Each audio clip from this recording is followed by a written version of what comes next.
everyone, it's Taylor here. I can't think of a better time of year for quick and cute cards, so today I'll be sharing with you how I use the Jolly Holly background to create these very simple cards for Christmas. Let's start by going through the supplies I'll be using. I mentioned first that Jolly Holly background, which is actually a cling and clear combo. So we have packaged the background stamp that's made from high quality red rubber, along with a small clear stamp that's designed to fill the images both quickly and easily with an acrylic block. I'll show you guys how that works, but here's the red rubber, and then you can see how that clear stamp fits perfectly inside the outline of those holly leaves and the berries. Next up, I'll be using Simple Strips Christmas and the coordinating die. All of our Simple Strip stamps fit that same die with those 6 alignment squares and the same 6 alignment squares on the die, making it very easy to cut several sentiments at once. I'll be using a couple staples in my collection. I have the stitched rectangle stacklets and the petite scallop rectangle stacklets. And then for ink colors, I have cilantro and Granny Smith for the holly leaves. I'll be using Oreo for the outline of the background stamp, and then I have watermelon ink for the berries. I'll also be adding some Crystal Nuvo drops in red berry to the berries to give them a shiny effect. So we're going to start by setting up that background stamp in the MISTI. I have my paper pre-cut to 4 by 5 1/4, and I'm going to use a little bit of adhesive to tack that down and keep it in place. I'll be inking with my Oreo ink and then closing the lid. I do often close more than once just so that I can get that nice crisp black on all of these pieces. So you can see how those came out, and I'm going to lay them out all 4 on my work surface and line up that holly leaf on my block. Now there are 2 different sized holly leaves. It should be pretty easy to tell which one fits in which leaf. One is a little bit thinner and the other is a little bit fatter. So that thinner leaf I filled with the Granny Smith ink, and now I'm going back with the fatter holly leaf and filling that with the cilantro ink. The great thing about filling these is they are not meant to be perfect. So you will see some open white space, which is intended in the design. You will never get these perfectly inside the space because they're not designed to fit perfectly in the space.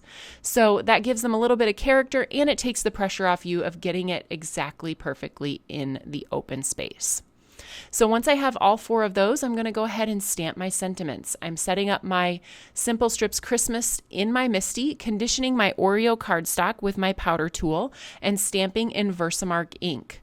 I'll be covering that with the white detail embossing powder from Tailored Expressions, and then we'll heat emboss all of those sentiments with my embossing gun.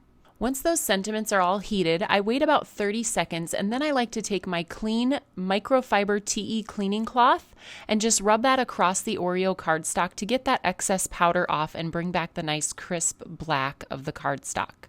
Then you can see I've lined up those alignment squares on the die with the squares that were stamped and run that through the die cut machine to get 18 sentiments all at one time. Next, I'm going to prepare my stamped backgrounds for the card layout that I have in mind. Using the stitched rectangle, I'll be cutting each of those backgrounds out. You can discard that excess frame around the edge, or you can use that for another project. I cut out all 4 of the petite scalloped rectangles from cilantro cardstock, and now I am going to prepare a layer that's going to fit exactly behind that holly background.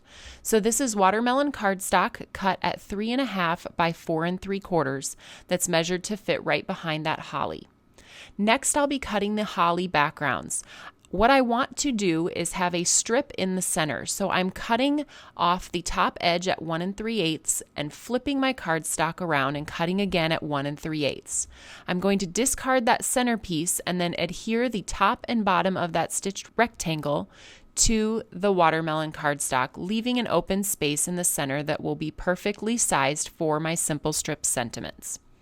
Next, I'll take those pieces and adhere them to the petite scalloped rectangles in cilantro, and then it's time to adhere our sentiments.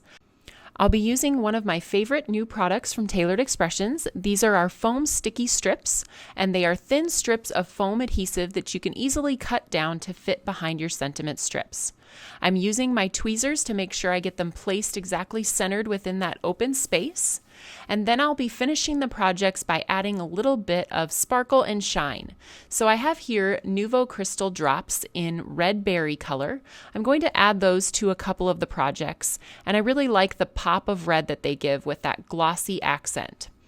Next, I decided to also try some diamond stickles, and that gave a little bit of a different look. I really did end up liking the Nuvo red berry drops, but depending on what you have in your collection, you could try different things to make those berries pop off the page just a little bit.